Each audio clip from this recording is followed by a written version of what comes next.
How's it going, everybody? Welcome to What Are You Doing? It's the dancing dudes. The Eh, dancing, the dudes and belts. The dancing dudes and The belts. dancing dudes Dudes, I know and there's only belts. one belt there. There's only one belt there, but there's another belt right there. They're dudes, dudes, and belts. That's us. What's up? Oh, man. What a I've night. just never started a show like that. I just wanted to start a show like that. That's all. Interesting. A little bit different. Try to do something different each week. Attempt to. There was no JK Pop to make fun of tonight, so I had to get creative and actually come up with something. No, there was no JK Pop, but It was fantastic. It was so good. but What a great ignition. the bracket buster fulfilled destiny as he is your Grand Prix champion of 2023. All is right with the world. Briscoe Crown is your number one contender for the Ignition Championship. We got Marky Pins getting ready to eat a double pineapple pizza on Sunday in 3 days. It's going to be great. Life is good right now. Yeah, one end of the spectrum to the other. Thanks for bringing up what's going to happen on Sunday night. We're going to get through it, but there's a whole lot more good that happened tonight than watching me eat something I don't. But this was a fantastic ignition. Johnny, you and I were talking before the show. There was something for everybody in this ignition. This was all over the spectrum. So much going on. We learned of some new rule changes. We saw one of the rules even be instituted and a match was lost. We'll talk about how that psychopath lost his own match, but man, there was a lot going on tonight. And we got Psycho Joe right out of the get-go. At least Marky has a respectable jersey on tonight. You can finish that off. There's no need. He just finishes himself every time he opens his mouth. The Bruins beat the Canadians earlier tonight. I know you're probably crying, but at the same point in time, don't care. You know why? Best team in the NHL, baby. Come get some. Come get some, Joe. You can talk all the smack you want. Talk all the smack you want. We'll just see if you're rooting for anybody in the playoffs. You'll be one of those guys that goes, I don't care who wins. I just hope it's a good game. And that's fine. The city of Boston will be vibrating through the entire Stanley Cup playoffs. It'll be fantastic. Yeah, so we hope. The curse of the President's Trophy, though, scares me Not a little. this year. Not this year. So this is a city that breaks curses, reverses hexes, and all that stuff. In the last 20 years, we have gotten rid of all of that stigma. It is the Bees' year this year. It is their year. All right. Well, moving on from sports and the Bruins, because you'll be hearing a lot about the Bruins over the coming weeks and months for sure. Right. How's it going, everybody? Welcome to another edition of the Dudes and Belts Reignited post show here on Twitch. I am your host, Johnny Deathdrop, as always. And like we were talking about a few seconds ago, we now have a new number one contender for your Ignition Championship, and that is the one and only bracket buster himself, Briscoe Crown. Well earned. Good job, young man. Crafty way to do it. Had a little help from one of his buddies. Doesn't matter. Win in the column. And Zamora even come out. We'll talk about this, but he acknowledged him in a very unexpected way. All that and more tonight. Before we get into everything, let's introduce the panel for this evening. And of course, by panel, I mean just the only dude. It's only going to be for a couple more weeks. I do believe Coastal Crusader will be joining us in a few weeks. And he will be back on full-time on Thursdays as well.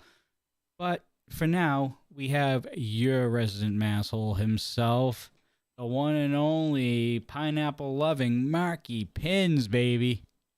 You got to do it every single time you talk. Every time until Sunday. My God. Oh, this is going to be ridiculous. Monday cannot come fast enough. But tonight was the finals of the Grand Prix tournament. We saw the match we expected. It transpired a little bit differently, but my goodness, if you are betting against Briscoe Crown in the month of March, just hand your money away. Just light it on fire, flush it down the toilet, however you want to do to get rid of it. Do not bet against this man in the month of March. He has a very big title shot coming up. Again, like I said, we're going to talk about Zamora acknowledging it too. But like we talked about before, rule changes, other big matches going on down the line. This was a big ignition tonight. We got to jump into this, Johnny. Oh, we're going to jump into it right now, and we're going to lead off with you kind of going over the new format, the new rules that Rocky Mountain Pro has now officially implemented to the wrestlers and the program itself. Oh, actually, before we get into all of that, if you're watching on YouTube, which, by the way, YouTube is the only live stream up now. We are not going to be live streaming on Twitch anymore in terms of the Dudes and Belts or Rocky Mountain Pro. The Twitch channel is still there in case we end up doing some extra stuff. But for now, all your Rocky Mountain Pro and Dudes and Belts content will be here exclusively on YouTube, and it started tonight. So if you guys don't mind over on YouTube, don't mind hitting that like button and make sure you leave a comment at some point throughout the course of the show or after the show when the VOD goes live. And obviously, make sure you subscribe and hit that notification bell so you don't miss a single Dudes and Belts live show or Rocky Mountain Pro Charge and Ignition airing. All right. Rule changes, sir. A lot changed tonight. Not only did we become YouTube exclusive here, but there were a lot of other things in Rocky Mountain Pro that changed tonight, along with a few rule changes. There's a couple here that you may remember from the past. There's a few that are obvious, that make sense, and then there are a few new ones. So let's just run it down. How I understood, KD and Derek Stone on commentary in the pre-show ran this whole thing down for us, and let's just go through it together the best as I could understand it, and so we can all understand it together here. Number one, the pretty obvious Maybe some questions as well. There may be some questions. Maybe we can get them all answered. If anybody has anything, we can all talk here together. Number one, and this is something pretty obvious as a ref, I yell at guys about it all the time. No closed fists at all. You better open that hand up, or you better be delivering forearms. Closed fists are now not a warning. I guess they're a disqualification. So keep your hand open, and maybe it's at the referee's discretion to give you one, but no closed fists. Keep them open. Number two, this one is completely self-explanatory and makes complete sense. Just like chair shots to the head, things like that should never happen anymore. No more shots to the back of the head. No more shots. No more punches. No more elbows. Don't be doing that stuff to the back of the head. The guys are doing this for entertainment and for the love of it. Let's make sure they can do it as long as humanly possible. Concussions are a very real thing, and we get into these things. And it happens in it happens in pro wrestling all the time. Right. These are performers, but these are people also putting their bodies at risk for our entertainment every single week.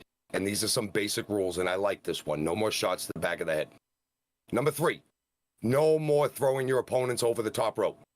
Now, I assume in Royal Rumble or Colorado Cup type situations or Battle Royal situation, that is part of the match itself, so that would be omitted for this time. That would be the elimination method. But in any traditional standing match, where it would be, nothing illegal and finish to a fall or 2 out of 3 falls or something, no more throwing over the top rope. Pretty self-explanatory there. Rule number 4, no more dives over or through the ropes. So planches and suicide dives and things like that, they're out. So you'll have to think of some new ways to inflict damage on your opponent other than flinging yourself to the outside in order to inflict that damage. Makes sense. People are out there. The guardrails are there, trying to keep everybody safe, keep the action in the ring, and I really do like it. It increases the action in the ring. It increases the creativity in the ring, and these are some good rules coming down. Now, rule change 5. Hold that thought for a second. We have Yes, we have a super chat here for $1.99. Awkward Teenage Kane. Oh, Damn, Dad, I don't want to be mayor. that's a good one. Awkward Teenage Kane for a username. Like Twitch usernames were a thing, and I like that we're seeing some of these unique names out here. Sliding kicks. That's actually a good question, Twister. Like a baseball slide. That is a very good question. Yeah. I'm no authority on it, but I would think that would still be okay because you're not launching yourself airborne. That would be something we may need some clarification from. If anybody in the RMP elite level is listening and can clarify that for us, any referees, or maybe if Bossman's in chat himself, Mercury Yaden, he could answer that. Let us know about like sliding, like baseball slides and things like that. And we have another super chat from Marin. $1.99. Show was great. Was a fantastic show tonight. Awesome show. Wicked pisser show, dare I even say. So, we'll get back to this. We have a tag team rule change. Sometimes during a pinfall, a teammate would come in and break up the pin, and the referee would admonish that person and kick them back out of the match. Well, at this point now, each team has each partner of each team has one. So I guess you could say each tag team, each individual has one save to make for their partner. And if you've used it and you do it again, it's a disqualification. You lose the match. So you have to be hip to this. You have to be very wise. If you've already run in and broke it up, you have to leave it up to your partner to kick out. You have no choice but to. Otherwise, you'll be costing your team the match. And that's a big one. Baseball slide is fine, not a dive. Thank you. Thank you, Yaden. That's pretty clear, concise. Point. So that's the tag team rule change. Each player in each team gets one breakup. Now, another one here for a match. This kicks it back to some old school rules that we've seen as we've been watching the Rocky Mountain Rewind from 2016 on forward. Each competitor in a match will get 2 and no more. Will get 2 rope breaks when they're being submitted or they're in a hold. You know, you can get to the ropes and the ref will break it. You get 2 of those. On the third one, the referee does not have to break the hold. You are at the whim of your own devices to escape this hold, somehow reverse it, or get yourself out of dodge, one way or the other. But you get 2 rope breaks now. 2. Pretty clear, pretty concise. Now, this is a big one in my personal eyes as a ref, and other people can chime in on this one. Countouts while you're outside the ring. Used to be a 10 count. Is now a 5 count. On the outside of the ring, you get a 5 count. This is designed to speed up the pace of the match, and I do agree with it. I like it. It does speed up the pace of the match. This is going to be a big one for the superstars to keep their eye on and keep their ears on the referee, too, while they're outside taking a walk, trying to get a breath of fresh air. But at the same time, the referee's count, you don't get till 8 or 9 to get back in there anymore. Now you better start thinking about it at 3. So breathe faster, Grasshopper. Breathe much faster. So 5 count, not 10. And on that same kind of line of the count, should you roll back in the ring to try to break the count and then roll back out, which we see happen, that's a traditional wrestling trope. The count gets to 8 or 9. Somebody rolls in the ring to break the count and then rolls back out. That does not stop the count anymore. The count will continue. It will not break until both wrestlers or both tag teams or both legal competitors, should we say, both legal competitors make their way back into the ring. Is the count broken? So some very big rule changes, a couple pretty obvious ones, and a couple, in my opinion, kind of game-changing ones. So this is going to be big going forward. And we actually saw one of these rules. We'll get into a match in a little while, but one of these rules who I think the rules were semi-designed for, he broke his own rule. He broke the rule and he lost the match later on tonight. That was David Drake, but we're going to talk about that as he wrestled against Brew. But we have a match to talk to about for that. But those were those rule changes, John. I think this is going to change a lot going forward. What do you think about all these? And let's not forget the other rule that was mentioned on Charge not too long ago, Danger Dean saying that if you are in a championship match and you are the champion and you get disqualified in the match, you automatically lose the match. Not only that, but you will also lose your title as well. And that goes for every championship. So just in time for JK Pop to have lost the belts. This would have been a great rule to have in there about 8 months ago, wouldn't it? That'd have been a great rule to have in there a while ago. All right, we have a couple super chats here. We have Johnny Dewdrop with 99 cents. Again, don't know who you are. Great name. Yeah, I figured. $2 from Ned for the new rules. So there you go. To the rules. To the rules. To the rules. All right. I think we all said with the rules. Are ready to go? Yes. If there's any questions, we can all kind of ask them together as we go, but those were the rules as we understood them. Johnny, you got that last big one. That getting DQ'd in the title match is huge now. Now, I'm assuming, I'm just making assumptions here. I don't know officially. But I'm assuming for NRW title defenses or any type of stipulation type match, I think those rules would be semi-altered at some point throughout the course of the I guess you can say induction of the rules that we have now. But of course, that's to the discretion of Rocky Mountain Pro and the higher ups on what they want to do. But I believe every other match, with the exception of NRW or Colorado Cup or any type of stipulation type match, those rules will be forced throughout the entire time. So, Twister asks a quick question about the count out rule. I would think the count would be if one person was out of the ring and they get in at a 4 count, and then at that moment the other competitor slides out, he would get his own 5 count.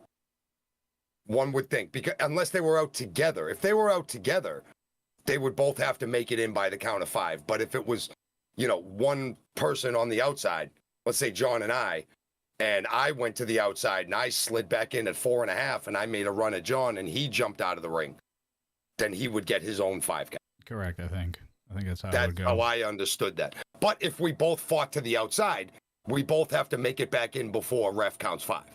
Both of us. Otherwise, the one who does wins by countout. Seems pretty. Showing your expertise right there. That's about right. You got to pay attention to that stuff, man. You never know what's going to happen when you're in the ring. You got stripes on your chest. You never know. Got to be prepared. All right. And Psycho Joe, actually, one more before we get going. Psycho Joe does ask a question that was brought up, but Yaden did just answer it in the chat. If the champion does get DQ'd, is the title vacated or does the opponent win? Yes, the opponent I believe it wins the match, and yes, the opponent becomes the new champion of whatever it may be. Because the champion would be disqualified, which means that the challenger would already be the winner by default of disqualification. Thereby, because he's the winner, the title gets awarded to him. I think somebody did ask that in chat, though, last week when Presidente came out and did make that announcement right to David Drake's face. So I think somebody asked that before, too. So we just clear that up real quick before we get going. And now we jump into Ignition, because this was a great show and there's a lot that happened in it, a lot of very important stuff. Should get her going, dude. We're going to get it going. We're going to get it going right from the tip of the top here. We had Bruce Wayans going up against Sky Hossman. First match of the new rules being implemented here. What did you think? I loved every bit of seeing Bruce Wayans come out first, getting the crowd hyped up, and I was curious who his opponent was. And I saw that it was Sky Hossman, and I immediately pulled my chair up real quick and sat a little closer and paid a little more attention to this match. This was going to be a good match immediately, just hearing these two guys. Sky's been on a real great roll, and Bruce Wayans is Bruce Wayans. Even if he's lost a step, even if this Atiba thing has been messing with him, he's still one of the best when the bell rings, when you're in the ring with him. So we were going to see a great match here, and we absolutely did. There was some good feeling around in the beginning part, both guys trying to see where the other one was at, because they probably haven't had a lot against each other, because I don't think we've seen it. And this was very interesting to see it leading off the show. Sky Hossman goads Boss to the outside to chase him around the ring, and then Sky keeps the advantage when he comes back in, starts working Bruce's wrist real hard, like leg drops and boots and just big shots to the wrist, elbow drops, knee drops. Kind of interesting, kind of rough. If you mess with a guy's hand and arm, it's hard to pick you up for the batarang. However, he can still kick you in the face with the Gotham sidekick or the elbow or some things, but he's trying to take the batarang out of play, I think, in the beginning here. I think Sky came to the ring with a plan, because most of the whole match he was executing this plan of going after the wrist and doing everything he could. But Boss is a little more powerful, takes the advantage back, gets his Gotham sidekick, gets a huge... I love when he screams, too. He comes off the rope for the big splash. He gets about 5-10 feet in the air and just, and then just a big splash on the bottom. Man, I'm telling you, just that the Boss has. Just love every bit of it. Sky regains, though, after a near fall, right back to the wrist. Goes to make a good run at Boss for a big clothesline. Boss ducks out of the way of it. Sky comes back off the ropes, and Boss just isn't messing around no more. Gets him around for a batarang that goes around about 6 times. Plants Sky in the middle of the ring for the 1, 2, 3. And Bruce Wayans wins the first match tonight on Ignition. Got a little bit of steam back. Really good match against a really good opponent. Sky has been game for absolutely anybody he has been in the ring with. It has not mattered one. It's a really good match, John. I thought Bruce had to fight hard to withstand Sky's onslaught, but Bruce is just a little too much. I think almost the anger against Atiba is like his tackling fuel right now. Bring it back to a Happy Gilmore. I'm not a Happy Gilmore. Bobby Boucher and the Water Boy there. It's like his tackling fuel right now when he gets out there. Because there was no Atiba tonight. Did you notice that? Oh, there was no Atiba because he's getting ready for his main event against Briscoe, and we'll talk about that later on in the show. But True. again, like you said, little bit of breath of fresh air for Brucey to be out by himself, get to be himself in the ring. Still, playing the crowd as always. However, it didn't distract him enough for him as he secures the victory here against Sky Hossman. Look, Sky Hossman's been game for a very long time. No different here. Definitely took it to Bruce all the way. Gave as much as Bruce could handle here. But at the very end, Bruce Wayans starting to see a little bit of momentum. Just a bit. I know he lost against Briscoe in the semifinals, but he picked up right where he left off before that. And he's back on the winning track, at least on Ignition. Charge is a different story. But No, right. But tonight he looked like the boss of old against yes. a really game Sky Hossman. Like I said, had a plan from moment one that he walked in the ring and still come up. And even that loss against Briscoe, you could chalk up half of that to Atiba. Granted, the other half is boss allowing himself to be distracted by the whole mess of what was happening. However, tonight when it was just straight one-on-one, Bruce showed why he is final boss. All right. Speaking about rules, especially new rules that were broken tonight. Yes. Brew versus David Drake here. Your reigning Rocky Mountain Pro Heavyweight Champion. We found out that the people in Rocky Mountain Pro that wear purple are not going to mess around with these new rules. Didn't we find that out tonight, bro? Oh, we found out, but I don't think this was a match for Brew to... I mean, if you somehow manage to win this match, he definitely puts his name in the running for that title. But at the same time, I think that there was a little bit more, I guess you could say, a personal feeling in this match going into it, because we still haven't seen Lucas in a very long time. At least It's been weeks now. At least a few weeks. And we all know the relationship between Brew and Lucas. It's been well documented. Always speaks wicked highly of Bruce. He's his main man. They're like best friends behind the scenes and stuff. And you could see the anguish and the pain on Bruce's face. Half the match he was wrestling, yes, but the other half he was screaming at David Drake, "Where's Lucas? What'd you do with him? Where is he?" And Drake with that just expressionless demeanor whatsoever. Although, John, can we talk about this for 3 seconds? We have more than 3 seconds. He's kind of really letting himself go out there, isn't he? He looks like he's in a world of a mess. He looks like his hair's in tatters. He hasn't shaved in a couple weeks. Like, this is really becoming his whole thing. He's losing his own humanity. I mean, not to say that he didn't have, that it wasn't there to begin with, but this further descent into madness, and he's just even further showing it. Now it's manifesting itself physically. Before it was just mentally. Now it's on his own person, where he's looking like he's been kind of a mess. And that only poses for more of a worry for the locker room, that he's not even taking care of himself. He doesn't even care right now about not even himself, but anything, let alone if you're standing across the ring from him tonight. Didn't really intimidate Brew too much, though. Brew was game, man. Brew brought it. Bunch of big shoulder tackles early, and that big World's Strongest, the Buffalo Slam, down in the front. Drake pops right up, like almost impervious to the whole situation. Ends up going for the maul pretty early in the match. There was some good tussling through the match, and he tries to lock the maul on, and Brew just takes a bite out of crime with it. Just takes a gnaw on the fingers, and once his, Drake's fingers get out of his mouth, he starts screaming again, "Where is he? Where is Lucas? Where is my friend? Where is he?" And this just twists Drake's mind to that darkest of dark places. He's already walking around as just a sheer, shell of what he was. But then when he does go to that ultra-violent place, that's where he went. And we saw the rules be broken deliberately with the shots directly to the back of Brew's head. And one doesn't need to be like a rocket scientist or own the entire Encyclopedia Britannica to understand that this is probably the man that rule was made for.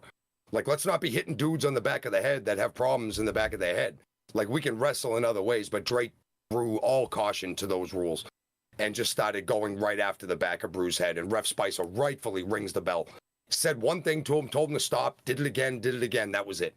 Bell's rung, and Brew gets the DQ win over the champ. He has a win over the champ. It's not a pinfall win. It's a self DQ, but he still has a win over the champ right here. This is Drake just being hideous. This is just bad. He's losing it physically. He's already lost it mentally. Now he's just willingly breaking rules again. John, what do you think Dean's going to say about this when he watches this, or maybe on Tuesday or at some other point in time? Dean's going to be pretty pissed, huh? Yeah, but there's nothing that Dean can do. Directly broke the rules. He can keep screaming at the guy who keeps breaking the rules. And he can keep screaming at David Drake all he wants. David Drake is going to do what David Drake does. Now, when it comes time for the title to be on the line, we'll see what happens. But until then, Drake's going to do whatever he wants.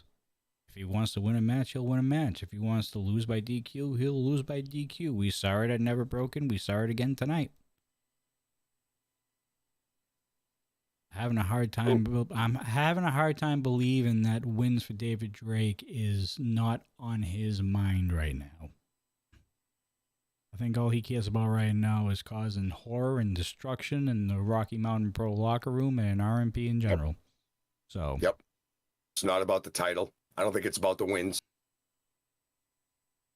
I mean, he doesn't even show off the belt. I mean, the belt's in his bag most of the time. Yeah. And when he does show it, he drags it on the ground. So if that's not an indication of how important that title means to him, then I don't know what is. And that title's brand new, too. It's brand new. It's not even a year old yet. Not yet.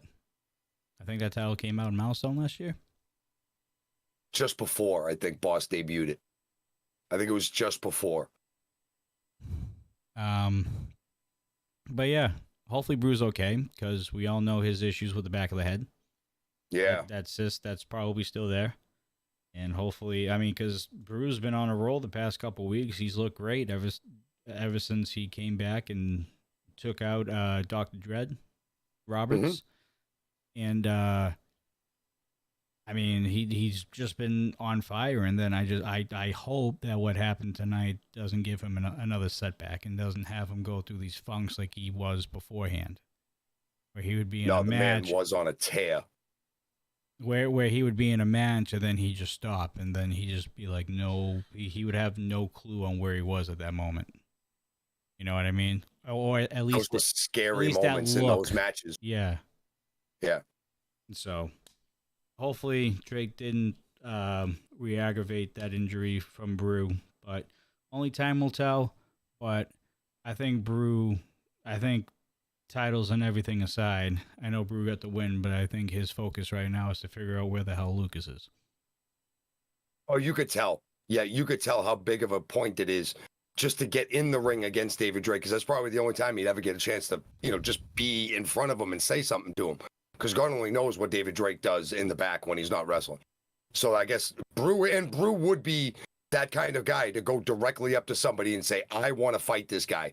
Beat him up for what he did to my buddy and try to find him. See if I can get something out of him. Brew, I admire it. Nobody's been able to get that man to even say a syllable. So just the fact of what you did tonight to try to find out where Lucas is, your buddy, our buddy. I mean, geez. We got him to put periods in chat once. Once. That was like an outburst, basically. Like, we're talking about him. I don't remember what we said, what it was, and he just typed, like, ... That's all he's communicated with the rest of humanity since, Milestone? Last year, I think. At least we know he knows how to type periods, so. Gotta start somewhere. He knows. Anyways, we get to talk about a rookie once again here. Mick Diamond going up against actually one hell of an opportunity here for Mick Diamond, considering he hasn't won a single match yet here in Rocky Mountain Pro. He's got an opportunity to prove himself against your reigning Ignition champion, Zamore. Mick had the best opportunity he's had in the Rocky Mountain Pro yet tonight. He takes advantage of it as best as he can. He is throwing shots and palm strikes all over he's trying the stick and move technique. He's not getting in close, which is good, not trying to lock any kind of foolish headlock on Zamore, a guy who's 3 times the size. It's just a lot of forearms, a lot of belly shots, a lot of kicks to the side. like his whole offense in this match was like punches, palm strikes, and kicks, and forearms and such things like that. It was all like impact moves to try to just like almost like tenderize the steak. So at the end of it, you could actually do something huge and catch Zamore off guard. That did not happen at all. There were many points in the match where Mick did have Zamore on his heels a little bit, but Zamore just goes right to the power and bang, clothesline. One move had the impact of Mick's last 10. This is the brick wall that is your Ignition champion right now, Zamore. We talked to him Sunday night on the show. We had him on for an interview, and he is going to be a force for as long as he wants to hold that title. It has nothing to do with who's going to come take it off of him. It's going to be, we say this a lot in wrestling, it's going to be on Zamore's waist as long as he wants it there. Mick had an opportunity tonight to put his names in a discussion, but he did not end up getting the win tonight. Zamore just found every bit of juice to coming back and weather the storm of Mick's strikes and everything that he could throw at him, and then bang, big splash from Zamore, changes the whole mood of the match. Mick gets up again, kicks out at 2, and again, another little flurry. Zamore with another splash. And amazingly, he kicks out at 2. Mick Diamond's got some fight. He's got this fighting spirit. He's trying to stay in the match. At the end, though, Zamore just says, the hell with this. The 2 splashes didn't work. Picks him up for the big Zamore drop, the big Samoan drop from the top. And Mick's not getting up from that one. Mick did throw his best effort at Zamore. And more often than not, Zamore was on his heels in this match. But Zamore's power is the ultimate equalizer here. And for every 10 moves that Mick threw, Zamore only had to throw 1 to regain the advantage. And I think this is going to be Zamore's biggest key going forward, John, to keeping the Ignition title, is no matter what could end up happening, Zamore is one of those guys that is always 1 move away from changing the advantage back to his side, no matter what's happened. Well, there's not a lot of people in Rocky Mountain Pro that outweighs him nor outpowers him. Fact. Let's be honest here. However, there is somebody waiting in the wings come the end of April who has proven that it doesn't matter how big you are, you're still susceptible to losing in any way, shape, or form, whether it's their victory roll, which we all know about very well, or like Where's we Damon saw, when you need it? or like we saw later on this evening, just a small DDT out of nowhere that catches people off guard, or a move that just literally comes out of nowhere, and it's over. At this point, with how good Zamore looks and how dominant he is and how just like immovable that he really is, at this point, that's what I think it's going to take, is going to be something literally quick as a hiccup from completely out of nowhere to just stun him at some point in time. And that is another thing we're going to talk about Briscoe some more and Zamore a little bit more at the end of the show.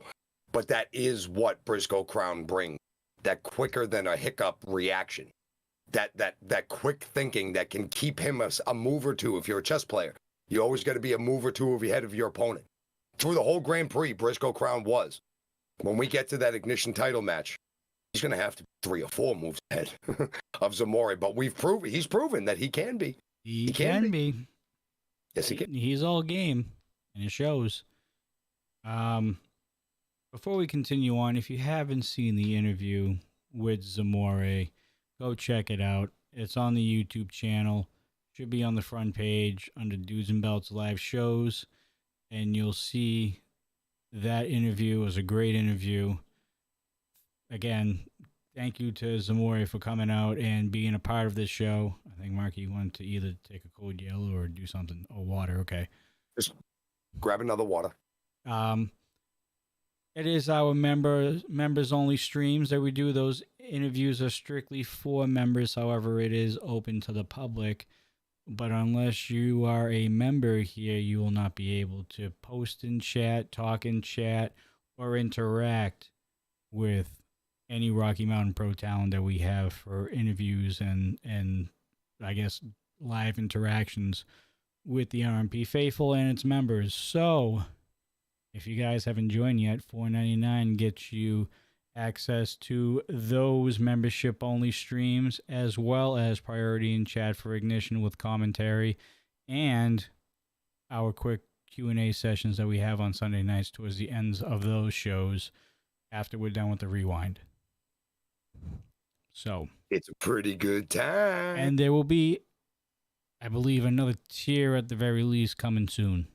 I know I've been saying that for the past week and a half, but it is coming very shortly. And I can also safely say that we do have our next membership-only live stream set and booked. We're just not going to tell you who it is yet. So you're going to have to tune in and find out every week. But it is going to be on April 16th. That is confirmed. So you can at least mark in your calendars another membership-only live stream with our selected RMP talent that will be named at a later date. I like how you're pulling at their strings. I like that. Oh, you have pulling to. their hot strings. You have to. You have to. Yeah.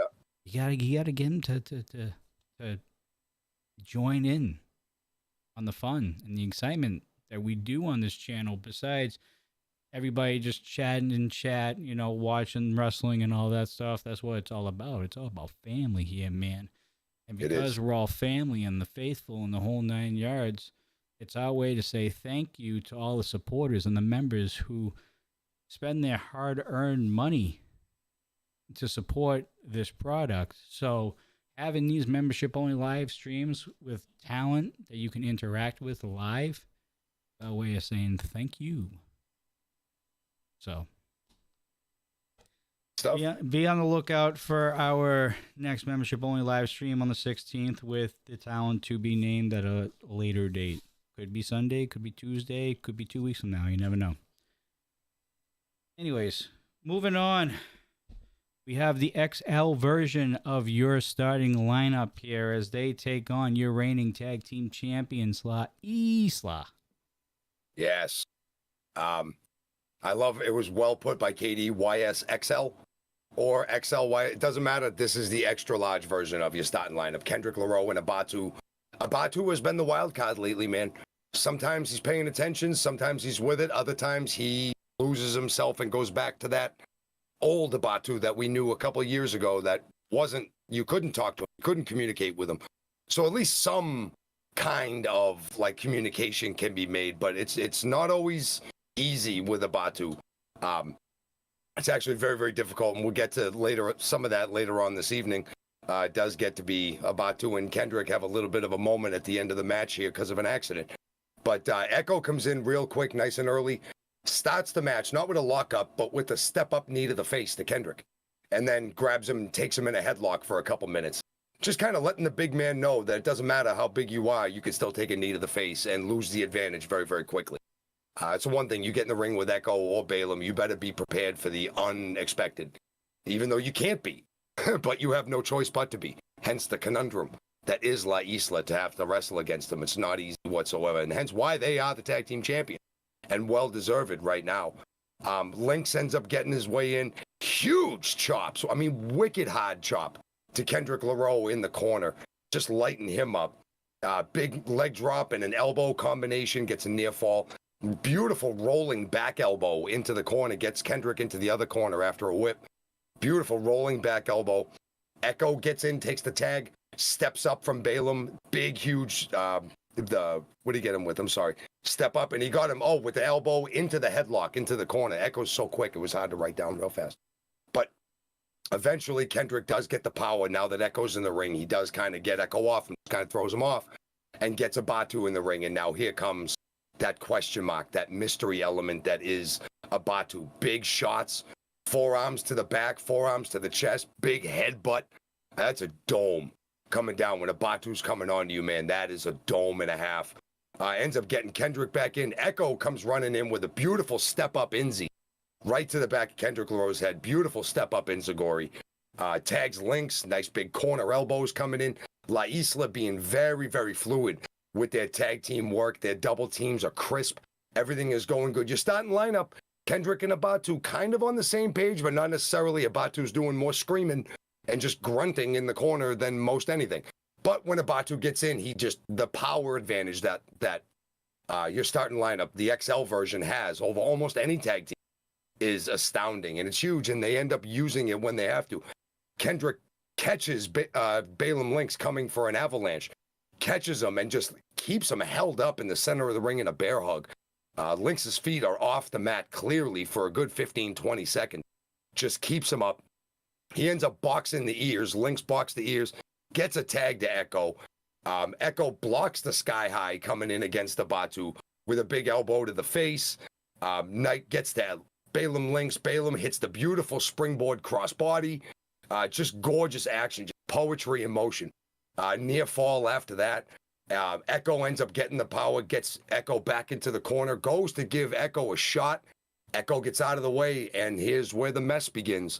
Abatu ends up catching Kendrick right in the chest with a big forearm, knocks Kendrick off of the apron. Abatu doesn't know what to do. He's kind of messed up. He just hit his partner. So at least he knew that was his partner and that was a very bad thing right then and there. But at that point in time, it's too late. Now La Isla is in the ring, and we see the big kick back and forth, and then the double, what I'm calling the La Isla special, the front and back Inzies. Balaam from the front, Echo from the back, kicks to the head. 1, 2, 3, La Isla wins the match, and looking really, really good in the process, taking out XL, your starting lineup. And Kendrick and Abatu had some words with each other after the match. They almost came to blows, actually.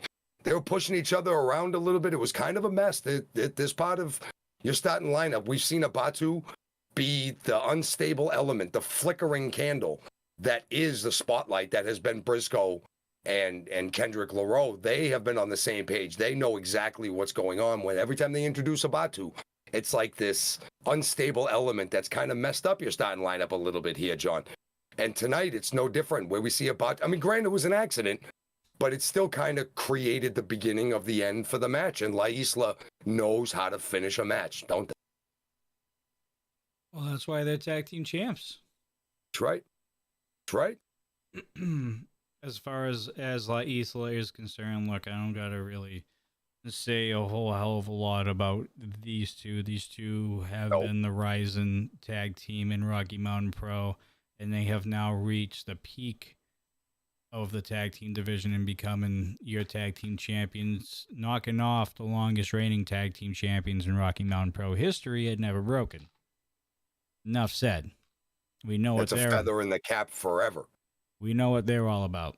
Your starting lineup can be that number one contender that can compete against La Isla. However, they have an Abatu problem. They have a few other problems. Again, the bright side is Briscoe right now. Briscoe winning the Grand Prix tournament, which we'll talk about a couple matches from now. Yep. And Kendrick, again, he's on the upside as well. He's doing very well. I mean, he's won some, he's lost some, but he's always competing in every match that he's in. Abatu can be a dominant force for your starting lineup. He can be. He is a veteran. He's been around a very long time. And yes, that is the only thing, is that Abatu is crazy. He's cuckoo. He's just crazy. And I know he's got it 1 second. It's there. It's all there. The chain, I know it's there. And then 10 seconds later, he's choking a guy over the middle rope and almost getting disqualified, and is yelling at his partner. Man. He is a monster. He's different. He's something else. Oh, he's different. He's this close to like something. And if he ever put it together, if he could lose that crazy. There is a reason why Kendrick didn't react. There is a reason why Coach Mack brought him on. They see something in Abatu. They all do. It's just not showing right now. Maybe there needs not enough here and there in spurts. Maybe there needs to be a talking to or something, if you even can communicate in monster language. I don't know. Monster language. I don't know. No, that's a good of a guess as any what it's called. We have no idea. But yeah. But there has to be a reason why they brought Abatu on. And he's shown that he can keep it together and put it together to be successful, just not recently. And I think the absence of Coach Mack is definitely showing, especially when it comes to Abatu. Not so much Kendrick and Briscoe, because they're holding their own right now. They're holding down the fort while he's gone. Mm-hmm. But Abatu's definitely suffering not hearing that whistle outside. That's for sure. No, I think the other two, Briscoe and Kendrick, kind of saw that Coach has been gone a while. Teddy's not exactly going to spread the mustard at all on any piece of bread. So these two fellas really need to stand up and start doing it for themselves. And they really have. Brothers in arms, and at the same time, getting it done individually. So your starting lineup, that element of your starting lineup is piss out right now. They've also kept Abatu in check, even after these mishaps. To an extent, yes. Yes. They're fighting an uphill battle right now with Abatu going after their own desires, their own wants, tag team championships. Now you got Briscoe Crown as the winner going up against Zamore pretty soon for the Ignition title. Your starting lineup has a hell of a lot going on. But I think you said it perfectly, dude. They have an Abatu problem right now. And I wouldn't even call it a huge problem at the moment. I wouldn't panic just yet. I'd be panicking if Abatu was just going stir crazy and literally going apeshit sandwich on everybody. Well, he did go banana shit crazy a couple weeks ago when he went running out of the Wimmer because he heard a car honk. Like he heard a horn and he just went flying spooked. down the street. He got spooked. So, yeah. Just saying. He got spooked. That's a little batshit crazy to me. I don't know about you, but I told you he was crazy. We know he's crazy. We do know he's crazy. He's nuts. But he's been able to keep everything in check. And yes, you're right. He is one hell of a wrestler. He's a Grizzly veteran in there. He's been doing it for a long time. He has the skills. He has the potential. Mm-hmm. Always has. He just crazy. That's all. Yeah. He's crazy. Wicked cray-cray. He's crazy. Wicked cray-cray. He speaks monster, and he speaks monster. I'm just gonna keep on using that because that's the only way I can describe it. It's the best way to describe it. What else are you gonna call it? It's just primal groans and grunts and stuff like that. As the rest of us would say, "Come on, tag me. I'm ready." That's some freaky stuff right there, man. But Briscoe and Kendrick do have an uphill battle with Abatu, but they made it out of Never Broken, still in one piece. They got through the rough couple weeks. Now I bet you they're celebrating with Abatu Briscoe's victory. And now time to reevaluate, possibly go for those tag team championships. Support Briscoe in the Ignition Championship later on in April and go from there.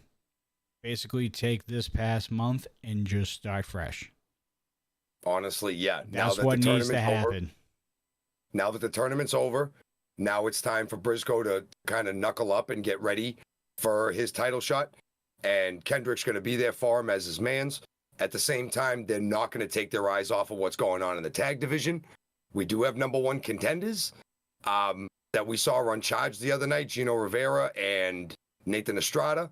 So we're going to see how that dynamic plays out. So right now, your starting lineup can just worry about Briscoe going after the Ignition Championship. However, I'm sure they're going to be keeping a very close eye on what's happening over there with those fellas and ladies going forward for the next month or so. All right, we have David B. 220 with a super sticker. What's up, Davey? I don't know what kind of sticker that is. That is a woman with blonde hair that looks like a snowman, and she's pink. It looks like Kyle's mom from South Park. Just different colors, but... It does not look like Kyle's mom. What are you talking? Oh, yes, it does. Oh, just actually, yeah. It's the same hairdo. I'm thinking of Cartman's mother. Oh, Kyle's mom, dude. Too big fan. Sorry. Anyway, not appropriate. But yes. What? It's a great song. I didn't say the word either. Yes, Mr. Fourth Row. We're going to get to that. April 20th. Great day. Wink. All right. Be Moving a national on. holiday. We have Lockett's action, and from everybody who posted in chat that they wanted to see Lockett's action, well, they got to see some Lockett's tonight. Those little creeps in there in chat. There was a lot of people Talking about more Luckets matches. We got a good Luckets match tonight. We got a really good match. Adrian Mascara going up against Midnight. And I think she's a rookie. Is she a recent graduate of Al Snow I Wrestling believe so. Academy? We saw her the night of the Hugos versus RMP. Yeah. She was Lilith's tag team partner that night, did pretty well for her first time in the ring on a very big and important show. But now she's properly introduced and we see her proper gear and moveset and everything. She's very impressive. Adrian comes up and honestly does something that we have not seen in RMP yet with Midnight. We have not seen Midnight like in a match reeling. We've not seen Midnight kind of be like kind of dazed a little bit. We've not seen somebody really gain the upper hand on Midnight yet. Lola has come close a couple times. There has not been much interaction with her and Lilith. However, we see Adrian tonight do a very good job of basically fighting back from the trenches because Midnight starts very, very fast by just woman handling Adrian. Just the power disadvantage that Adrian is at in this match is staggering. The Beals across the room, the ring, everything is just a big power shot coming from a Lockhead as large as Midnight. But Adrian's scrappy, man. She gets a few shots and a few kicks. Midnight makes her pay for it. And we do this back and forth a couple times to the point where eventually Adrian realizes that a couple forearms and a kick to the side or the hip or something, it's not going to get it done. See Adrian flip around and give Midnight a big head scissors and then a couple huge corner runs. This was big. We really haven't seen Midnight just be tossed around and be splashed and kind of hurt like this yet. So Adrian's the first to be able to kind of get that like shell, I guess you could say, off of, like, in a Star Trek sense, she lowered Midnight's shields and actually managed to get through a little bit. And Midnight was reeling in the corner. She did a real good job. Ends up hopping on Midnight's back in the corner as she's kind of reeling. Midnight's trying to get out of there. And she comes on. I thought we were going to see like a bulldog or something. But Midnight, being so powerful, managed to hold her up.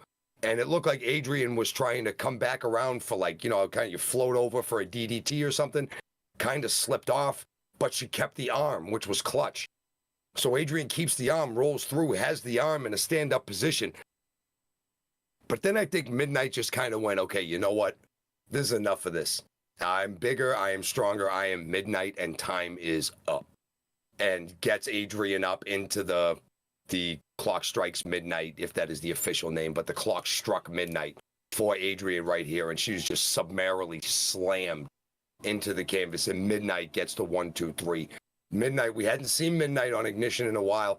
Midnight looking very sharp, but Adrian looking really good, taking Midnight to a point that she really hadn't been took to yet in an RMP ring. And this is a great re-debut, I guess I want to call this, for Adrian Mascara. This is a real good re-debut for her. She did well.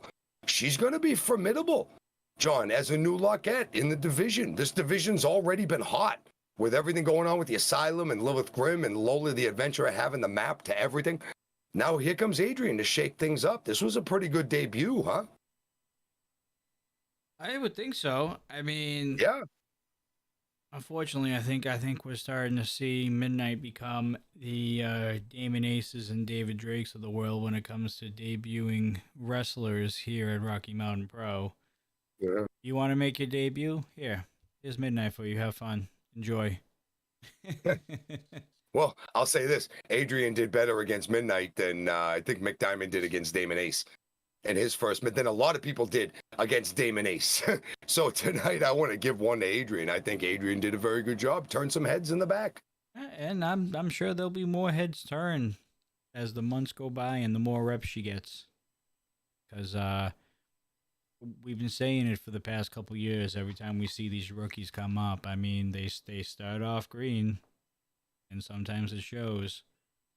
But at the same time, and we've said this to a lot of people, including Briscoe, Kendrick, Owen Easton, David Drake, who was last year's Noel. Noel is a big one that has definitely improved as the months and now year has gone on. Adrian's going to be the exact same way.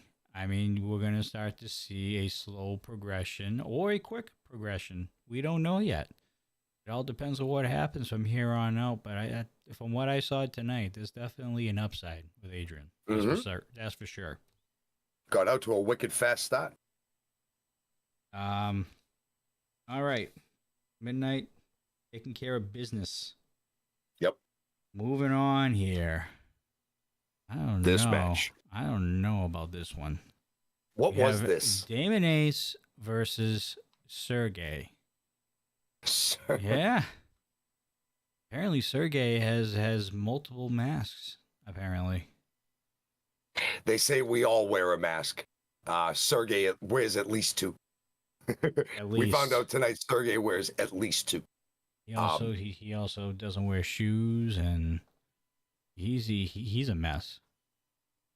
You know, he's trying to change things up because for a long time it didn't really work. The man couldn't even get in the ring the right way. He was always falling and hurting himself before the matches even start. I mean, he still does from time to time. No, but it's better. Tonight he rolled in under the bottom rope. Oh, so you're telling me that he's falling graciously now? As each week goes on, the fall has gotten way more graceful. As it's gone in, he's gotten much better at, keeping his balance instead of when he tries to run in, tripping over the rope. He's hopping over it now. Now, when he gets in the ring, he trips over his own feet. But, at least we're working to step C. We're not failing on step B now. You know what I mean? Like, he's overcome B. Now we're on C. Most of the rest of the whole locker room is on, like, W or X. But, Sergey's on C. So I guess not awful. Like, he's doing the thing. But he's got a wicked tall order tonight against Damon Ace. And Damon knows this. Damon looks at this like you could see the look on his face. This was feeding time in the beginning of this. This is like in Jurassic Park when they put the goat out for the Tyranitar. The Tyranitar. I'm a Pokemon guy. For the Tyrannosaurus. And it ate the Tyrannosaurus. I think Damon was looking at Sergey tonight like he was the goat from that part of Jurassic Park. However, Sergey was a little bit more game than that. Damon does come up and he does just beat Sergey up for a while with the shots. And you don't trust Damon Ace. You just can't. He'd come up and he tried to raise his hand and they tried that. Damon just punches him in the gut for it and just keeps the beating going. But Sergey in a standing position manages to score a hip toss to Damon. And Damon's kind of holding his back like it put him down pretty hard. Maybe Sergey learning those extra little things. He hip toss the guy as big and as strong as Damon Ace. So here we go. But Damon recovers, big boot to Sergey in the corner. Sergey's reeling. He takes Sergey all around the ring and chokes him on every part of the second rope that exists, all four sides of the ring. Ref's having a hell of a time trying to keep Damon off the ropes. Damon's using every different body part, either pushing his head down with his hands, going over his head with his leg. I mean, either which way, Damon's just doing Damon Ace things right here. And it doesn't exactly call for a rope break because that's not a rope break. So each one of these is just a plain old illegal move that he has to count to 5. And he does listen, but he breaks it like 4.8. And as a ref, I hate guys that break at 4.8. I know you heard me. You heard me the whole time. He's just being an ass. And that's things that Damon does, though. But that's why he's so ruthless. That's why he's the weapon. That's why he wins a lot more of his matches than he ever loses.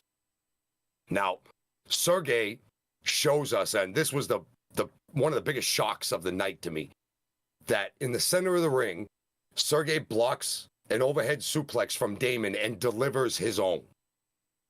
Sergey, I'm going to say that one more time in the microphone. Sergey overhead suplex Damon Ace tonight in the center of the ring, and Damon was none too happy about it. But after this, Sergey gets that fighting spirit, man. He just gets up and chop, and like the karate style chop, not like chop to the chest, but like a Daniel San kind of chop, and then a big karate kick to the side. He got a little froggy on the second rope.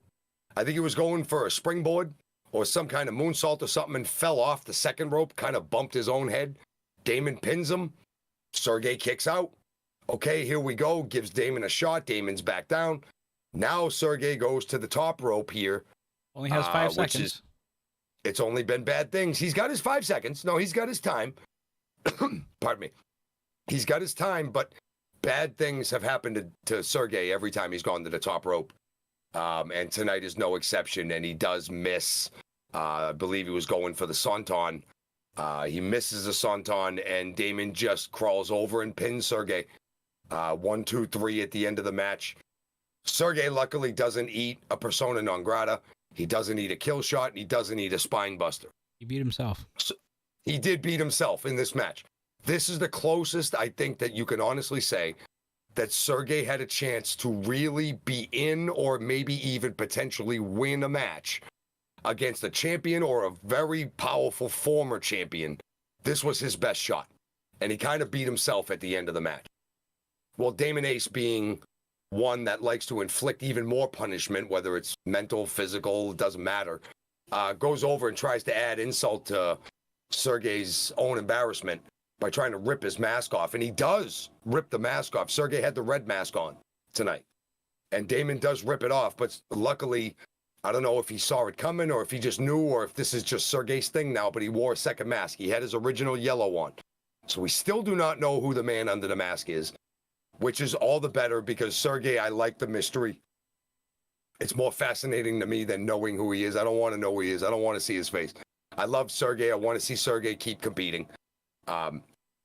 And Sergey's, really getting pissed, but doesn't matter. Damon just with the clubs and the beating and everything to the back, and he just takes Sergey to the back in the beating, and that is where the match ends. So Damon Ace wins the match. He wins the battle, and tonight he wins the war. Although the only thing he didn't get was Sergey's second mask off, which, in my opinion, is a good thing. I don't want to see it. I really personally don't. Sergey looked better than he has. You got to give him that. Even without hitting the muffin button. Yeah. Did you notice that? There was no silliness. I don't think you can hit the muffin button no more. I don't think you can hit the muffin button no more. Unless it's an open fist. Well, no, that's not true because we've seen him be kicked in the head. We've seen him be slammed, like his head's been gonged on like the ring apron. We've seen him be hit into the ring stairs, into the turnbuckle and stuff. We've also seen him punched in the head, like before. That rang the muffin belt. That rang that. But I don't know. The muffin button might still be there, but I think Sergey's trying to prove to people that he doesn't necessarily need it. He looked pretty damn good. Did you ever expect Sergey to deliver a spine buster to one Damon Ace? I forgot to mention that in You're that welcome. end part. But You're welcome. yes, Sergey gave Damon Ace a spine buster, not a Damon Ace spine buster. Nobody in RMP does it the way Damon Ace does it. Nobody's is more beautiful or more impactful. However, that was one hell of a spine buster from Sergey to Damon Ace. Just gonna leave that right there. That's something. I don't want to say it. And that's something you'll probably never see ever again. Like I can almost guarantee that. Sergey caught Damon by surprise, that's for sure. All right, main event time. All right, we are here. Bruce Wayne's in the chat. What's up, boss man? Hey. Other boss man. All right, Atiba versus Briscoe Crown in the Grand Prix finals. The winner goes on to become the #1 contender for your Ignition Championship. And Mr. March himself does it again. We got to call him Mr. March Madness. He has to be like M cubed at this point. We don't call him Briscoe Crown, just M cubed, baby. Mr. March Madness. Because all he has done is win in this tournament. Last year, Bracket Buster took out Damon Ace in the second round. First round. Took out Damon in the first round last year, made his way all the way to the finals. This year against the Atiba, we've all know I support the Sergey spot. Yes, we do, Bruce. Yes, we do. Absolutely. He supports it too. He's supporting Briscoe Crown, and I don't blame him. Atiba's been kind of an ass. I said he supports the spine buster as well. Oh, absolutely. How do you not? It's a beautiful move. I love it. Absolutely love that move, man. But yes, big match coming up tonight. Atiba, we've seen what's been going on. Bruce Wayne's is at ringside with him, but not with him. Briscoe Crown comes out. He sends Teddy back to the locker room. Briscoe, bro, if you're in the chat right now, smartest thing you ever did. Just say it. All right, just say it. But this was the one-legged man in an ass-kicking contest cliche. Atiba knows it, and Briscoe knows it, but Briscoe has more fighting spirit in him and has throughout this whole tournament. He has been Mr. Johnny on the spot. He has been Mr. Right place, right time. He has just been in the right places when it's been prudent for him to be there to win a match, with the handicap of his leg just being a bowl of jello at this moment in time. And everybody on the roster knows it. Everybody knows it. Atiba knows it, and he comes right out and he attacks it. He's talking mad trash. I mean, and it's just insane. Bruce is yelling at Atiba, why you doing him like this? This is your boy. This is your man. It doesn't matter. Atiba's in this other way that he is right now. Bruce, I admire you trying to talk some sense into the guy. It's like trying to yell at a brick wall. It just bounces back at you, man. Nothing's sticking to that guy whatsoever. He's in his own little world. He keeps talking trash, keeps going at the ankle. We see the leg DDT. Briscoe Crown is on the ground reeling, dude. I mean, like, anytime he's trying to get up and get any kind of shot in, it's literally from his hands and knees. He can't even stand up on 2 feet. When he does get up on 2 feet, Atiba knocks him back down to the point where he's fighting from his back now. And Atiba maintained this position for a very long time.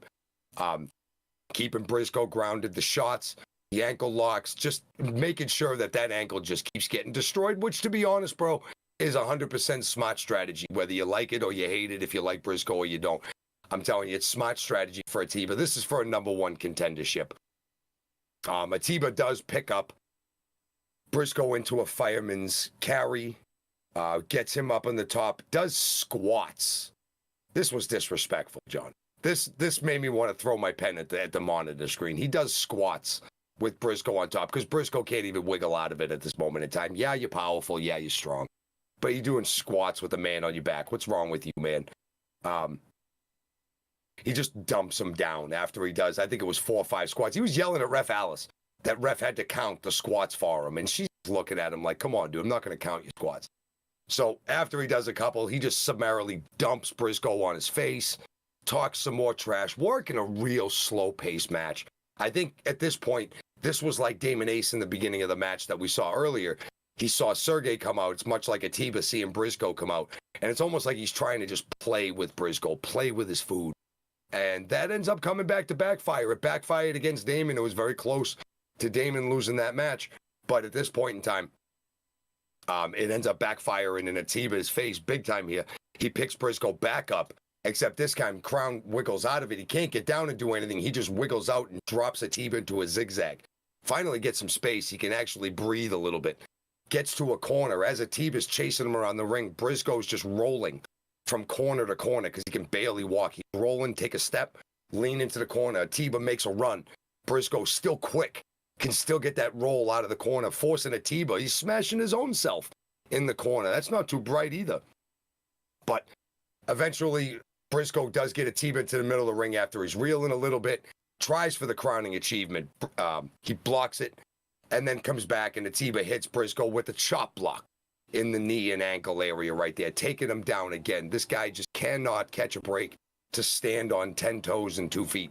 It's just ridiculous at this moment, man. This left foot is a mess, and he's just having the hardest time. Ankle lock, locks it in, and he keeps pulling Briscoe away. Every time Briscoe gets to the ropes, and even Atiba knows that he's got 2 rope breaks. You know, you could force him to use those 2 really quickly and then lock the 3rd ankle lock in as tight as you possibly could, like ice hockey skate tight that you would tie that thing. You could lock it in that tight, but he doesn't. He just keeps toying with Briscoe, disrespecting him. Finally, Boss even sees this, and I got to admire Boss for this. This was solid because he saw Atiba just kind of, this is a big moment. He gets up, and he's talking his smack. He's yelling at Atiba. Ref Alice gets out of the way while the ankle lock is happening. Briscoe, we saw it. John, you saw it. We all saw it. One person didn't see it, though. Ref Alice did not see Briscoe Crown tap in the ring, which means it didn't happen. Didn't happen. Atiba thinks it did. He lets Briscoe go, and then he's celebrating in the ring. Ref didn't see anything, has no idea what's going on, and then bada bang, dude, or bada boom if you're a Fifth Element fan. There's a reference for you. Bada boom. DDT. I think it was a double arm. I think he hooked a double arm and got a T-bar for the DDT. And 1, 2, 3. Briscoe Crown does it again. He's done it in every round. He did it every time it counted. He took advantage of every break. He didn't set anything up, but he knocked it all down. And he is now the 2023 Rocky Mountain Pro Grand Prix Tournament champion and the #1 contender for Zamore's Ignition Championship. John, what a match this was. So back and forth. Briscoe behind the 8 ball for like 80% of this match. So badly behind the 8 ball, but finds a way to win. You can say 95 if you want. I mean, you're not wrong either. It was the vast majority of this match that Briscoe Crown was coming from behind, just from a completely destroyed position. You know, 3 out of his 4 limbs are working fine, but that one leg is just, like I said, a bowl of Jell-O with no whipped cream on it either. How do you forget the whipped cream? But at the same point, he's just not, it's not working. He gets all of it together for that one big DDT, and Briscoe does it again. Do not bet against this man. Do not bet against this man in March. Yep, I think that makes him, what, 8-1, 9-1 in the past 2 years? Something like that. March. Because I think he lost last year in the Final Four. Yeah. He beat Damon, and then he won in the second round, but then lost in the final round. Well, no, the semifinal round. The finals, he lost there. The finals of the first side of the bracket. So the semis, Final Four. Very, very impressive. Just gutsy. It's just a fighting spirit performance from a dude that will just never say quit, never say die. This is the kind of moxie that he brings to the locker room, that he brings to your starting lineup, that he brings to Ignition every single week. Briscoe Crown is a stud. Speaking of studs, though, John, what happened after the match was extremely surprising. Zamore, wasn't it? Not so much. Oh, no? Why? You want to know why?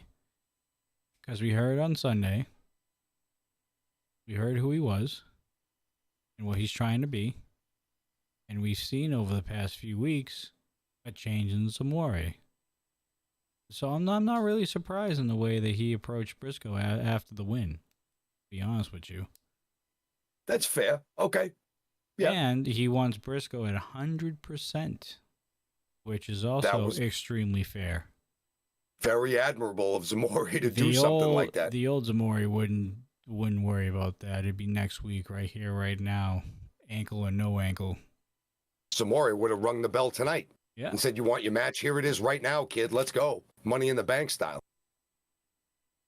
But no, I'm not surprised, especially after what we heard last Sunday during the membership-only live stream.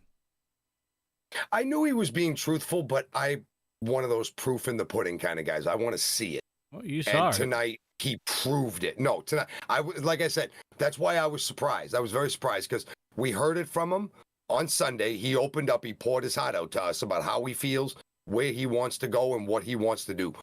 Tonight, he put the proof directly in the pudding for all of us to see. It wasn't one of those, good luck next week or whatever it is, and raise his hand, but then at the last second, give him a slam and look down on him, No, he was very admirable, shook his hand, gave him a month to recuperate and recover. So that title match will be on April 20th. It'll be on Ignition on 4/20. That night, that's going to be a big ignition. Big ignition. So mark your calendars. It's an important day. It's going to be a very important night for all of us here in the RMP faithful. Briscoe Crown challenges Zamore for that Ignition champion. It's an important day in itself. It is. Extremely. Extremely. Necessary. So yes, April 20th, Briscoe Crown versus Zamore for the Ignition Championship. It will happen. And it's going to happen then. Make sure you mark that down in your calendars as well. That's going to include Ignition for tonight. Final thoughts on the show? The show was, and I say this in the best possible way, the show was all over the place tonight. There was so many different elements to the show, so many roller coaster rides for emotions, for stories, for everything that happened tonight. We had lighthearted things like Sergey wearing a second mask and different things, and then we see him give a spine buster to Damon Ace, back to the psycho that is David Drake getting himself disqualified by using fist to the back of the head. Great wrestling match in Bruce Wayne's and Sky Horseman. The finals of the Grand Prix tournament. Tonight's Ignition literally had something for absolutely everybody as a pro wrestling fan. It doesn't matter what you like about pro wrestling. There was something on there tonight, including a fantastic Lockets match, which RMP does tremendously well. Had to say that. Yeah. You got it completely out? Yes. Yes. Far better now. Guy hijacked the chat with that. It was a rough crowd, I know. Mm-hmm. Was. But they're not here, so we can't make fun of them. Anyways. No. Because no, we at least do it to their face. Yeah. I'd absolutely at least do it to your face. Yeah. Or to your chat, one or the other. A couple of things here. Obviously, guys, if you haven't yet, like the video, leave a comment below the VOD whenever you get a second. It helps with the YouTube algorithm for our shows and all other shows that Rocky Mountain Pro puts on. And make sure you hit that subscribe button and turn on notifications so, again, you don't miss any live stream or premiere of all kinds of shows here on Rocky Mountain Pro, including Charge, Ignition, and Dudes and Belts. Also, again, April 16th, we have our next membership live stream with membership-only chat. So the only way you can participate and interact with the Rocky Mountain Pro talent that will be there is join at $4.99 a month. Not only does it give you that stream every month, but you will also have the perks of being priority chat during ignitions with the commentators during the show, and our Q&A session that we have at the end of every Dudes and Belts. We talk about anything between wrestling. Food's been a popular topic recently. And when I was waiting for the pineapple joke. I actually wasn't going to say anything about the pineapple and the pizza, but now that you brought it up, now we're going to say pineapple and pizza because you, knucklehead, decided to open your mouth, and now he's going to eat a whole medium-sized Domino's Hawaiian pizza with double pineapple live on stream this Sunday. That should be a very interesting take for sure. I am a man of my word. It was something I gave a challenge to the faithful one night on Charge. Was it 2 weeks ago? And I'm a man of my word. I will take care of it. The faithful met the goal, and we did good things for RMP. That's the whole point of why we do this. We're trying to do good things for RMP. I love it. Want to see it keep going, like playing along. And even if we're 2,000 miles away, we can still have some fun over here in the chat. And we had a lot of fun that night. And yes, I have to pay the piper. I have to eat a Hawaiian pizza, and damn it, I hate pineapple on pizza. I don't want it. But the people answered the challenge, and I have to answer the challenge as well. And I will do it better than Coastal's chicken dance from a couple of years ago. I will do it better than that. Also, I promise. What else? There was one other thing I wanted to mention. Oh, I'll leave that to you as a matter of fact. What did we officially confirm this week? Oh, for us, that yes. For Milestone is coming up very, very shortly. We are on the hike to Milestone, as right now we're on the trail to Peak of the Pack. But shortly after Peak of the Pack will be the beginning of... Say what?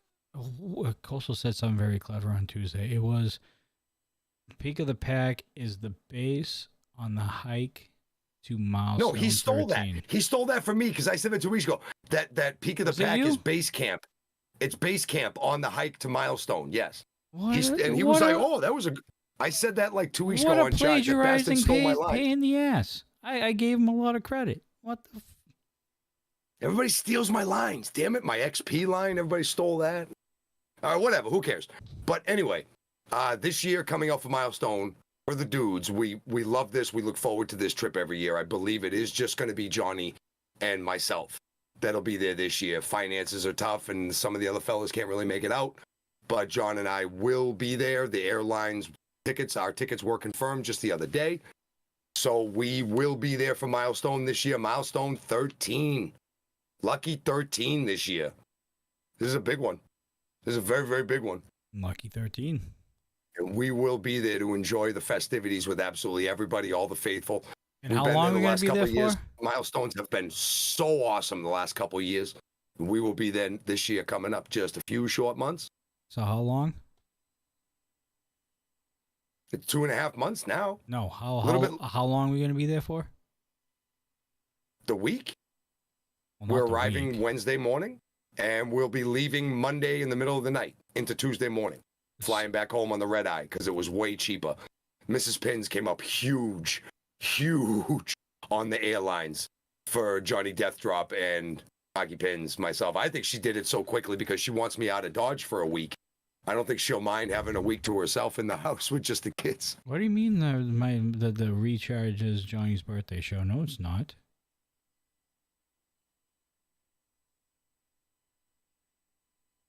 You false. Yeah, but somebody does have a birthday coming up there, big boy, huh?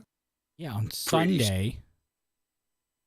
I get to spend my birthday night with Marky eating pineapple pizzas on stream. Gonna be enjoying that, that's for sure. Am I still doing the show from your house? Do you want me to do it at your house? It's up to you. All right. We'll see. I might go raid the Death Drop compound. Because if I throw up, at least I'll leave the puke at your house. You opened your mouth. This is all you. No, I know. I know that. But if it's at your house, it's cool. I don't have to clean it. All right. Hunter, first off, okay. Creep. That's a little creepy. First off. Second of all, bit, dude. First off, oh, actually, that was first off. Second off, that's not my birthday. My birthday is Sunday. This Sunday. Coming up in 3 days. Actually, almost 2 days by now. Let's let the dudes announce their own personal day, stuff like that. Yeah. You tell them. That was gentle. Go in with positivity. That's what Zamori says. I'm going to try. I'm going to try. I do love to eat. I love food. I do love pizza. I'm going to get through this. I'll be all right. I will, and I'm not going to throw up. That's not going to happen. It's not going to gross me out. I do kind of semi-like pineapple. Like I said, not a lot, but I like it enough where I will get through this. And I will eat a medium pizza. I will do everything I can to eat the whole damn thing. I'm not going to eat all day. I'm going to take it easy on my coffee intake for the day. I drink a lot of coffee during the course of the day, if you haven't realized why I'm so wide, strung out, even at like midnight. But no, we're going to do everything we can to nail this. We're going to nail this. I made a bet, and every grown man knows a grown man, grown woman, you make a bet, you got to pay the piper. And I am fully prepared to show up with my money in the visualization of me eating a pineapple and ham pizza. It will happen. I will do it. You don't eat all day, your stomach small. You're going to have to not eat all day. I'm a trained, like, gorger. Or binger, I guess. Interesting. Yeah. Yeah. You can ask, you can ask Mrs. Pins. I consume a lot. Even after not eating, like, all day, no, I have a metabolism that just won't quit. It is fast as hell, and it allows me to eat a lot in one sitting. An absolute lot. Well, we're going to put that to the test. It's going to take me to, like, train myself. Saturday into Sunday, I have to work in. I have to adjust my eating habits Saturday and Sunday, but no. We'll take care of this. We have an expert here. We have Zamore saying, no, if you don't eat all day, your stomach will get smaller.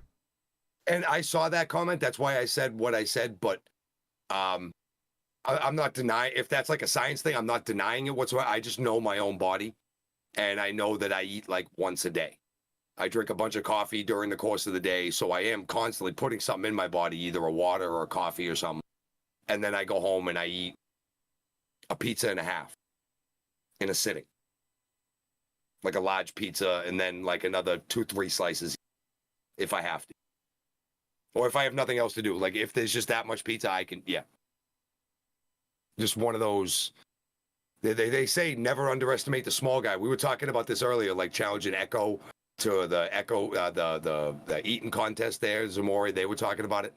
I have that ability as well. Like little guy, but I can just and not stop for a long, long time. All right. Multiply how many?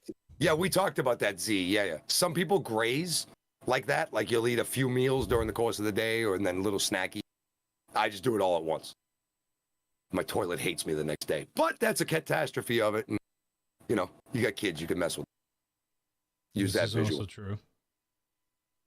All right, ladies and gentlemen, I think other than that, that is going to wrap up the show for the evening. Again, we greatly appreciate every single one of you guys tuning in, as always. And this Sunday will be the return of the Rocky Mountain Rewind. And I believe we are going to be watching the episode after No Thanksgiving. I was about to say, it's the aftermath, isn't it? Yes, it is. Nice. So we'll be watching a little bit of that. We will be indulging in Marky eating a pineapple pizza throughout the course of the night as well. So that should be very interesting. I'm sure you guys will get a kick out of it. Can I say something real quick about it? It's not going to happen like a vacuum cleaner. Like we're not just going to like, okay, it's time to eat. No, like if we're watching the whole show, like while we're doing it, I promise you I am eating it through the whole show. I can't just eat it all in like 30 seconds. I can eat a lot because I eat kind of slow. But I promise you by the end of our show, Sunday night, that pizza will be gone. It will be gone by the end of the show. All right. Thank you, Joe. Thank you for the good lucks, dude. Appreciate you.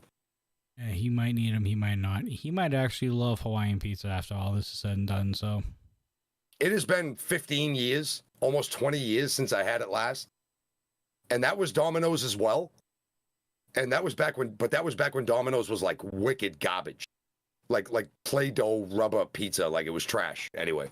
Like it was like Domino's back then, like at least in my life anyway, it was like, that was 2 a.m. hammered with your friend's pizza. That was the only thing that was open. It was the only thing to get something to eat. It was trash. Now it's actually pretty good. Spices, the dough is a little better, but we're going to do it. We're going to do it. All right. Other than that, let's wrap it up. Everybody on YouTube, we greatly appreciate you, all the RMP faithful and supporters here. I see a lot of those badges up. We greatly appreciate all your support for Rocky Mountain Pro through all this transition this year. Been God, I can't talk. I am so tired. I've been up since 2. I've been up since 2 a.m. Changing over from platform to platform and kind of restructuring how we're doing things here. And we greatly appreciate all you guys coming over from the Purple brand over here and really showing your support. We greatly appreciate you guys. For myself and Johnny Deathdrop and Marky Pins over here, we will see you guys on Sunday for the Pineapple Pizza Extravaganza and, of course, the Rocky Mountain Rewind. As always, folks, stay safe,